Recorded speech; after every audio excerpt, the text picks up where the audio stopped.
All right, good morning. So we're here today to talk about an arrest, a unique arrest in a homicide case. And with me up here today we have Sergeant Dan Jansen of the Homicide Cold Case Unit, and he is joined by his team of Detectives Margaret Radigan, Glenn Workington, Dave Meacham, and Dave Scott. Also with the State Attorney's Office, we have Alan Mizrahi here representing, again, the State Attorney. Also with us, representatives of the Farah family. Nadia Farah, Bobby Farah, Lorraine Farah, Christine Farah, Sharon Murchison, and Joey Farah, again, joining us here today. So we're here today to talk about, again, an arrest that was made in a 43-year-old homicide case. I'll give you a little background on this case. On May 22nd, 1974, the suspect in this case, at that time a 17-year-old Johnny Miller, entered the Grand Park food store to commit a robbery. So behind the counter were the victim and owner of the store, 34-year-old Freddie Farah. Also in the store was his uncle and a customer who at that time, again, was a 14-year-old girl who was a witness to the entire incident. So Miller approached the counter with some items, pulled out a gun and demanded money from Freddie Farah. Startled by the assailant, Freddie swiped at the gun, at which time Miller shot him. Miller then fled the store on foot, and Freddie died as a result of his injuries. So our evidence technicians processed that scene back in 1974 and lifted latent prints from items that were left behind on the counter by Miller, our suspect, at the scene of the crime. Freddie's uncle, who was present at the crime scene, only saw Miller fleeing from the scene after he heard the gunshots and was really unable to identify the suspect.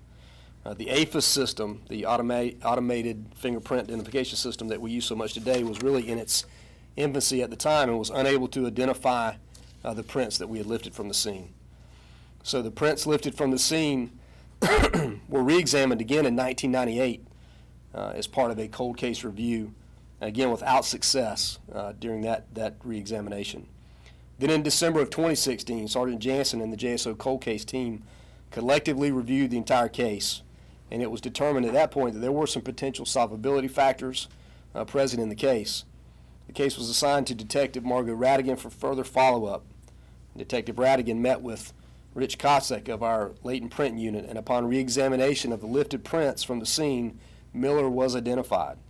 The improvements of the AFIS technology over the years since that crime had occurred contributed obviously to our ability to re-examine the prints and get a hit where those prints were previously not identifiable. So through her investigation, Detective Radigan learned that Freddie's uncle had passed away from natural causes over the course of time. However, the 14-year-old witness, who currently is 57 years old and living out of state, was located, interviewed, and she provided some valuable information about the case. The cold case team met with Ms. Nelson's staff at the State Attorney's Office and developed a plan to further this investigation. Detective Radigan and her partner, Glenn Workington, traveled to New Orleans to locate Miller. Miller had moved to New Orleans, we believe, in the early 90s. It was learned that he had just recently been evicted from his last known address. However, the landlord provided some information that Miller potentially was working as a street performer downtown. So Detectives Radigan and Workington contacted a New Orleans police officer in the French Quarter, and this officer immediately recognized Miller as a regular street performer, and within a short time that same day had Miller in custody.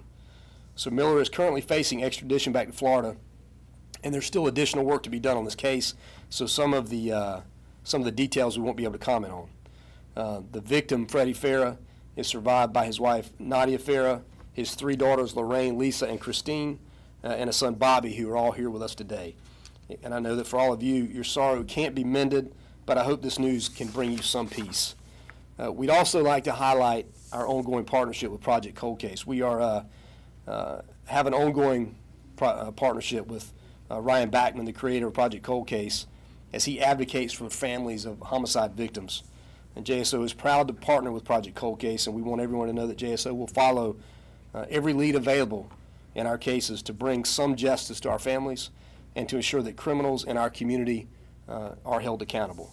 So again, I want to commend the tenacious work of our entire team and all of those dedicated employees and detectives who really dedicated their time in solving this 43-year-old case for Freddie Farah and his family. So again, we'll thank them for their hard work. So with that, we can answer any questions.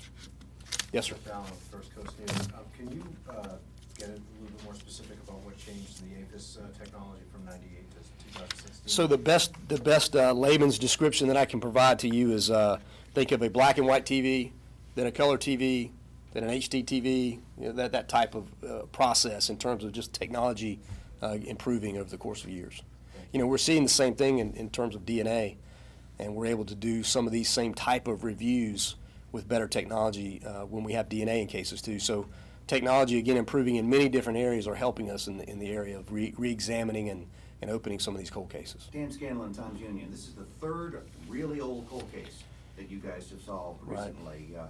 Any thoughts on what combination of technology improvements, tenacity of detectives, what has helped bring some of these to a closure after all these years? I think all of that. I think you hit the nail on the head. We've had some really good success recently in re-examining cases. I think it's a combination of, you know, the professionalism of the men and women who work in this organization every day, their dedication to what they do, and obviously the improvements in technology and being able to be on top of that and leverage that appropriately and to really look at some of these cases and again bring some sort of justice to the families that have waited, you know, too long in some cases for justice in these cases. But again, I can promise you that we'll continue to have that same level of dedication on all of these cases and you know, look forward to doing this many more times.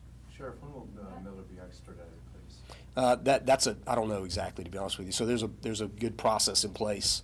Lots of things that have to occur, and the state attorney obviously is on top of that and working with that. Yes, ma'am. Any word on criminal history of Miller since this crime was committed? So we know he does. I don't have it with me here today, so we know he has been arrested since obviously 1974. But I don't have his criminal history here today, and we can talk about getting you a copy of what we have. Yes, ma'am. Denise Harris, Channel 4. Would the Farah family like to speak at this time and say anything about this cold case finally getting a conclusion? How it all makes you feel after all these years? Sure. We just want to thank the Jacksonville Sheriff's Office for all their hard work. They've really done a great job following up and keeping us informed of what was going on. We're relieved. I mean, some of us never thought we'd see this day. So. Sir, could we get you to say and spell your name, please? Bobby Farah, F-A-R-A-H. Thank you. And how surprised, if you can speak for the family, were you after all these years that something could actually... To be honest with you, I wasn't totally shocked, but I've always had this feeling that someone was out there that was responsible, and I wanted to find out who that person could be. And Bobby, a brother or... I'm the son. Son, okay. I'm Freddie's son. Gotcha. Thank you very much. Yes, sir. Thank you. Good deal. Thank you, Bob. Any more questions? Sheriff, is this the coldest case you guys have solved with an arrest that you can think of, with an actual arrest? That's a good question. No, we have some that have been close. This may be the oldest. So we'll check and make sure, Sure. And give you that information. But that's a good question. We've had some that have been 30+ years. I know, but this may be the oldest. Anything else? Well, thank you all for coming out today. We appreciate it. And one more time, I do want to publicly thank the cold case team for their hard work. And these guys do tremendous work day in and day out. We don't get to recognize them enough for what they do. And so I want to thank them for that. And again, thank the Farah family for coming out today with us. Thank you.